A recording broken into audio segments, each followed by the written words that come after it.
ଆଖିରେ ସପନ ନେଇ ଭାବିଥିଲେ ସ୍ୱାମୀଙ୍କ ସହ ସୁଖର ସଂସାର ଗଢ଼ିବେ। ସବୁ ସୁଖରେ ଦୁଃଖରେ କାନ୍ଧରେ କାନ୍ଧ ମିଶାଇ ସାଥିରେ ଚାଲିବେ। ଭାଗ୍ୟରେ ଲେଖା ଥିଲା କିଛି ଅଲଗା, କିନ୍ତୁ ଘଟିଛି କିଛି ଅଲଗା।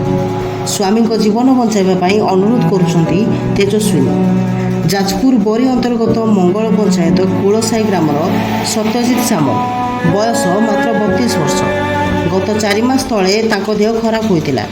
ଡକ୍ଟର ଜାଣିବାକୁ ପାଇଲେ କି ତାଙ୍କ 2ଟି କିଡନୀ ଖରାପ ହୋଇଯାଇଛି। ଏହି ଖବର ଜଣାପଡ଼ିଲା ପରେ ତାଙ୍କ ଘର ଉପରେ ଦୁଃଖର ପାହାଡ଼ ପଡ଼ିଯାଇଛି। ବୃଦ୍ଧ ମା ଓ ବାପା ଏବଂ ଏକମାତ୍ର ରୋଜଗାରିଆ ପୁଅ ସତ୍ୟ।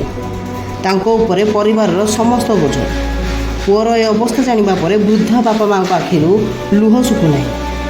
ମା ହାତ ଯୋଡ଼ି କାନି ପତାଇ ଅନୁରୋଧ କରୁଛି, ସରକାର କିଛି ସାହାଯ୍ୟର ହାତ ବଢ଼ାଇଲେ ପୁଅର ଚିକିତ୍ସା ହେବ ବୋଲି ସେମାନେ କହିଛନ୍ତି। ଆମ ଚ୍ୟାନେଲ ମାଧ୍ୟମରେ ସେ ସରକାରଙ୍କ ପାଖରେ ଏହି ଖବର ପହଞ୍ଚାଇବାକୁ ଚାହୁଁଛନ୍ତି। ଆମ ଚ୍ୟାନେଲ ମାଧ୍ୟମରେ ଆପଣମାନଙ୍କୁ ଅନୁରୋଧ, ଆପଣ ଯଦି କିଛି ଆର୍ଥିକ ସାହାଯ୍ୟ କରିବେ, ତାଙ୍କ ପରିବାର ଉପରେ ଲଦି ହେଉଥିବା ବୋଝ କିଛି ଦୂର ହୋଇଯିବ। ତଳେ ଦିଆଯାଇଥିବା ବ୍ୟାଙ୍କ ଆକାଉଣ୍ଟ ଓ ଫୋନ୍ପେ ନମ୍ବରରେ ଆପଣ କିଛି ଆର୍ଥିକ ସାହାଯ୍ୟ କରନ୍ତୁ ବୋଲି ଆମ ତରଫରୁ ଆଶା କରାଯାଉଛି। ବ୍ୟୁରୋ ରିପୋର୍ଟ, ଜାଗର 24 ନ୍ୟୁଜ୍।